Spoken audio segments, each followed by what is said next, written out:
Olá pessoal, tudo bem com vocês? Estamos tentando uma ferramenta nova aqui para fazer uma revisãozinha da Primeira Guerra Mundial, tá? Esse conteúdo eu preciso rever essa habilidade, porque é uma habilidade que foi trabalhada somente no centro de mídias e que vocês estão tendo bastante dificuldade, tá? Então vamos lá. Essa habilidade recuperada nesta aula é identificar e relacionar as dinâmicas do capitalismo e suas crises, os grandes conflitos mundiais, os conflitos vivenciados na Europa e as relações de poder entre as nações. Então, nós vamos falar um pouquinho aqui do imperialismo, né, do imperialismo europeu e o que leva esse imperialismo a influenciar no movimento, no fenômeno da Primeira Guerra Mundial. Vamos lá, então. Quais são os pilares para que você entenda esse conflito? Imperialismo, nacionalismo, militarismo e o estabelecimento de alianças. Imperialismo nada mais é do que quando os europeus, a partir do momento em que eles começam a industrializar os seus territórios, eles precisam de matéria-prima, precisam de mercado consumidor. E é neste momento que eles vão investir no neocolonialismo, né, no continente africano, asiático, e aí eles vão em busca de extração de matéria-prima e mercado consumidor. Obviamente que nem todos tiveram os mesmos territórios, o que vai provocar uma certa insatisfação por parte de alguns países que tiveram uma unificação tardia. Neste caso aqui, os países com mais territórios no continente africano são os países que serão alvo, né, de alguns conflitos. Então, essa questão de você tomar território é muito importante neste momento, nesse contexto de Primeira Guerra Mundial. Nacionalismo, neste caso não estamos falando de um nacionalismo, que é aquele nacionalismo exacerbado de amor à pátria, de sou pertencente a algo, não, é aquele nacionalismo em que ele vê o outro como inferioridade. Esse nacionalismo aqui, ele é inflamado pelas políticas e pelas ideologias para que as pessoas se sintam superiores aos outros países e sintam necessidade de eliminar qualquer outro local que não seja o seu próprio território. Militarismo, aqui no caso, a gente fala do investimento em soldados e em tecnologias que fazem com que os territórios fiquem blindados. Quando a gente usa o termo paz armada, significa o seguinte, significa que se eu tenho tudo organizado para um conflito. Então, eu estou quieto, eu estou aqui no meu território, estou investindo, eu estou treinando os meus soldados, mas eu estou em paz. Só que não é uma paz verdadeira, na verdade é um preparo para a invasão de outros territórios. Aí nós temos aqui também o estabelecimento de alianças. Essas alianças começam a ser estabelecidas em 1882. Por que elas são estabelecidas? Não quer dizer que as pessoas que estão unidas, que os países que estão unidos nessas alianças são amigos. Não, eles têm um interesse em comum. Neste caso aqui, o interesse seria destruir ou eliminar a concorrência com algum outro território, tá? Por exemplo, vou dar um exemplo. A Alemanha está de um lado, a Inglaterra está do outro. A Alemanha, ela começa a despontar como uma potência industrial neste momento, e a Inglaterra não permite, porque ela não quer um concorrente dentro das suas colônias, dentro do seu território, tá? Então, alianças, entenda, união de países com interesse em comum, não amigos. Esse mapa é o mesmo mapa que eu trouxe na avaliação de vocês, em que eu tenho aliança, tríplice aliança e tríplice entente. Tríplice aliança, amarelinho aqui, ó, são países de unificação tardia, são países com problemas internos, são países que não têm muito território dentro do continente africano ou do continente asiático, e vão lutar contra quem? Contra as grandes potências do momento, aqui Inglaterra e França, principalmente a Inglaterra, que tinha maior número de territórios dentro do continente africano, certo? A Rússia, nesse momento, ela está deste lado aqui porque ela também tinha necessidade de investir em políticas imperialistas e o czar russo era alinhado às monarquias inglesas. Qual é o início da guerra? Está tudo planejado para o conflito, está tudo organizado, só precisa de um estupim. O estupim vai ser a morte do Francisco, arquiduque, que vai visitar uma região onde o pan-eslavismo, que era o nacionalismo exacerbado dessa região, que não admitia interferência do Império Austro-Húngaro dentro do seu território, e que eles vão e eles assassinam este arquiduque, né? É um movimento meio que chamado de um terrorismo, né? Um assassinato, uma resistência, digamos assim. Não seria um terrorismo o termo adequado, não, tá, gente? Me desculpe, mas seria um assassinato para eliminar essa tentativa de tomar posse do território que era deles. Eles não se sentiam pertencentes ao Império Austro-Húngaro, então eles não queriam que esse movimento de unificação territorial chegasse até eles. O Império Austro-Húngaro, então, exige que essas organizações nacionalistas sejam eliminadas, né? Ela exige que o governo sérvio faça isso, o governo sérvio se recusa, e aí o Império Austro-Húngaro declara guerra à Sérvia em 1º de agosto. Esse é o estopim, é o início. Estava tudo preparado. Neste momento, o Império Austro-Húngaro dá a cartada final e tem o início à Primeira Guerra Mundial. Aqui os soldados sérvios, eles conseguem, né, segurar o Império Austro-Húngaro dentro do seu território, e aí nesse momento as alianças começam a ganhar força e a guerra ganha corpo. A guerra era dividida em 3 fases, 14, 15 até 18 e 18. 14, guerra de movimento. O que é isso? Eu tomo território, eu alcanço território, eu ganho posição. Guerra de trincheira, eu estaciono, eu fico ali, de 1915 a 1918, numa vala lutando contra o meu inimigo, mas eu não ganho território. E 18, a ofensiva, que é marcada pela entrada dos Estados Unidos no conflito. A Tríplice Entente tem um novo formato e a Tríplice Aliança também. Neste caso, nós temos aqui na aliança uma vira-casaca, que é a Itália. Tá? A Itália ela sai da Tríplice Aliança e ela vai para a Entente. Nós temos aqui, neste momento, no Império, na Aliança, a Alemanha, Império Austro-Húngaro apenas, e aí o Império Turco-Otomano e a Bulgária também vão ficar do lado da Alemanha aqui nesse momento. Na Tríplice Aliança eu tenho França, Inglaterra e Rússia. Rússia sai em 1917, como a gente já viu, né? Japão, Itália, Romênia e Grécia. Então essa aqui é a primeira fase. São esses países que vão lutar nessa primeira fase. A segunda fase, que é a guerra de trincheira, eu trouxe aqui para vocês verem uma trincheira, os soldados aqui dentro, é a fase em que você não ganha território. O movimento não acontece.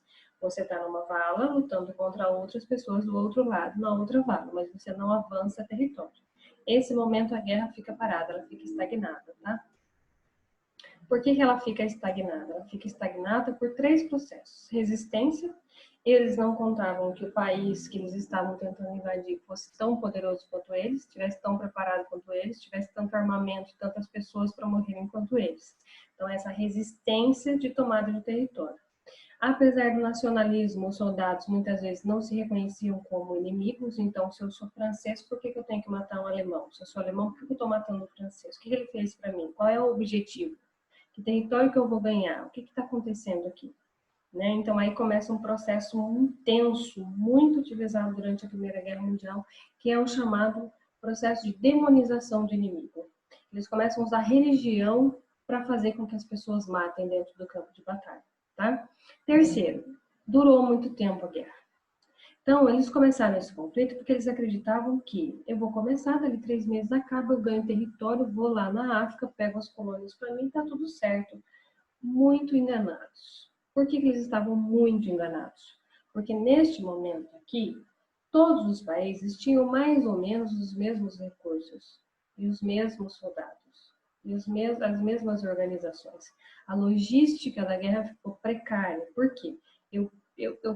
Tá durando muito tempo esse conflito, eu não estava preparado para tudo isso, eu não tenho remédio, eu não tenho como mandar remédio, eu não tenho como mandar armamento, a comunicação era feita a cavalo, na maioria das vezes, então era muito comum você ver um cavalo e um tanque juntos dentro do campo de batalha, porque ao mesmo tempo em que eu estou começando a criar mecanismos, tecnologias a favor da morte, eu ainda não tenho tudo isso pronto. É algo novo. Então, essa logística, esses meios de comunicação, essa entrega de mantimento, esses uniformes, tudo isso não chegava até os soldados. O que favoreceu a morte de muita gente e o que prolongou muito esse conflito. Em fevereiro de 17, a Rússia sai da guerra, porque o movimento bolchevique vence a Revolução Russa e uma das propostas do Lenin era a paz, que no caso seria a retirada da Rússia da guerra, então ele cede um pedaço do território da Rússia para a Alemanha, e a Alemanha, então, ela não ataca mais a Rússia, e a Rússia sai do conflito e vai cuidar dos seus problemas internos. Em 17, os Estados Unidos, ele tem um navio mercante afundado por um submarino alemão, e aí ele entra no conflito. Então, neste momento, começa a terceira fase do conflito, a terceira fase da Primeira Guerra Mundial. A partir de 1916, eles começam a usar novas armas, né? A entrada de tanques, de aviões, gases, para que o conflito comece a andar, porque estava estagnado, estava parado, né? Eu trouxe para vocês essas máscaras aqui, soldados usando máscaras, nem todos eles tinham, tá? Não era para todo mundo, a grande maioria não tinha. Esse gás, ele atingia o sistema nervoso central da pessoa, então ela não tinha controle do próprio corpo, então quando ela não morria, ela ficava inativa, ela não tinha como você sobreviver ou entrar no campo de batalha com os efeitos desse gás. Outros mecanismos que foram utilizados, o tanque de guerra, né, que era enorme, inviável, né, caía em armadilhas, você mesmo poderia atolar o seu tanque, ele era muito pesado, e nessa época aqui houve muita chuva, o lança-chamas, o avião e o submarino utilizado pelos alemães muitas vezes. Aqui eu trouxe para que vocês vejam como era feita essa máscara de gás aqui, tá? Esse gás ele foi proibido em 25. Uma nova forma de usar o gás foi utilizada pelos nazistas nos campos de concentração durante a Segunda Guerra Mundial. A física, a engenharia, a química, a estatística, tudo isso começou a ser usado em favor da máquina de guerra, em prol a ciência, ela começa a atuar única e exclusivamente para matar pessoas. Nós temos a entrada dos Estados Unidos, nós estamos aqui no Brasil, o conflito acontece aqui, ó. Tá? Neste momento, os Estados Unidos entra do lado dessas pessoas, fornecendo soldados, armamentos, aviões, fornecendo, dando um gás, na verdade, do lado da Inglaterra e da França. A guerra, a característica principal dela é uma guerra impessoal e de massa, então muitos soldados que não sabem por que estão lutando, não tem uma questão pessoal envolvida, não tem uma tomada de território, ela tem apenas um movimento para acabar com o outro, né? Então, a questão eu mato civil, eu invado hospitais, eu tiro os recursos, é impessoal, não tem uma questão de sentimento, na verdade é tomar o território do inimigo. Ao contrário do que se previa, o objetivo não era um objetivo específico, era uma meta ilimitada. Então, por exemplo, até o momento, vamos falar um pouco do Napoleão. Napoleão ele tinha um objetivo, tirar o poder da Inglaterra nesse momento. Neste caso aqui, não tem um objetivo. Não é um território que eu vou invadir, é uma meta ilimitada. Eu não sei por que eu estou lutando. Aí entra a questão do objetivo, que é a vitória total. Como eu não sei por que eu estou lutando, eu quero a vitória total. Então, eu quero todo o continente europeu sob meu domínio. Ou é isso ou é nada. A característica principal climática nesse momento tem que ser falada, porque foi uma época que ocorreu muita chuva e como foi uma guerra de trincheiras, as pessoas ficavam atoladas até o joelho dentro das trincheiras, convivendo com cadáveres, convivendo com bicho morto, não tinha medicamento, não tinha identificação de tipo sanguíneo, não tinha uniforme, não tinha alimentação, não tinha tratamento. Então, na verdade, foi um momento em que a civilização europeia ela começa a pagar pela sua soberba, ela começa a pagar por ter imaginado que o seu povo daria conta desse conflito. Tá? Ela termina com o armistício em 1918. Né? O armistício ele é imposto pelo Wilson, presidente norte-americano. No entanto, esse presidente ele colocou algumas proposições que não foram aceitas pelos europeus e em 1919 eles se reúnem em Versalhes e assinam o Tratado de Versalhes. O Tratado de Versalhes é responsável pela Segunda Guerra Mundial, por isso que muitas pessoas falam que a Segunda Guerra Mundial ela é uma continuação da Primeira, porque na verdade não foi um tratado, na verdade foi um momento em que as pessoas humilharam a Alemanha, foi um tratado de humilhação à Alemanha, em que ela foi responsabilizada por todo o conflito, quando na verdade toda a Europa deveria ser responsabilizada. O Tratado de Versalhes previa a independência da Áustria, a devolução de territórios para a Polônia e para a França, né? A perda do território da Alemanha, de 2 cidades da Alemanha para a Bélgica, as colônias ultramarinas da Alemanha, todas elas foram perdidas, a Alemanha perdeu essas colônias, o estabelecimento de punição de 269 bilhões de marcos, impostos principalmente para a França e a Inglaterra. Toda a marinha, a aeronáutica, a Luftwaffe, elas não poderiam mais estar atuante, né? Eles não poderiam mais fabricar armamentos, os soldados eram limitados e a marinha alemã também era limitada. E foi nesse momento também que eles criaram a Liga das Nações. No caso, a Liga das Nações aqui, ó, quem não participa é a Rússia, que na verdade, nesse momento, ela passa a ser a União das Repúblicas Socialistas Soviéticas, né, voltadas para o regime comunista, socialista comunista, os Estados Unidos e a Alemanha. São os 3 países que ficam fora nesse momento. Aqui uma frase de um soldado que faz na verdade, no momento de morte, um pouco antes da morte dele, ele tem uma reflexão. E essa reflexão, ela fala que a humanidade é louca, né? Que ela só deve ser louca por estar fazendo isso. Porque é um massacre, é uma carnificina, é um horror. Só que é um horror em que a população, o civil foi colocado, né? Porque os homens que estão no poder decidem que tem que ter um conflito por área de influência. E quem paga o preço é um jovem soldado, por exemplo. Aqui um memorial, lembrando que muitas pessoas não foram identificadas, né? Pós Primeira Guerra Mundial, simplesmente sumiram. Aqui a gente tem um saldo de 60 milhões de mortos combatentes, quase 9 milhões de civis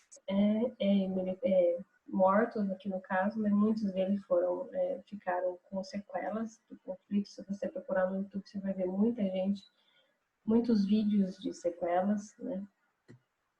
O Brasil ele vai se manter neutro até 1917, mesmo porque nós tínhamos acabado de proclamar a República, né, 1989, a gente estava em reorganização do território, o Brasil passava por problemas internos, né, gravíssimos, como vocês já viram, e o Brasil ele vai entrar do lado dos Estados Unidos, ele vai ter uma participação também pequena, né, de assistência, na verdade, de ajuda, né, vai enviar um hospital militar. Nós também temos um navio afundado, né, pela Alemanha. E aí eles lutam, no caso aqui, do lado dos Estados Unidos. Mas uma participação muito pequena, tá, gente? É isso, espero que vocês tenham gostado. Conto com a colaboração de vocês. E vamos ver se a gente consegue entender um pouquinho, né? Um abraço a todos.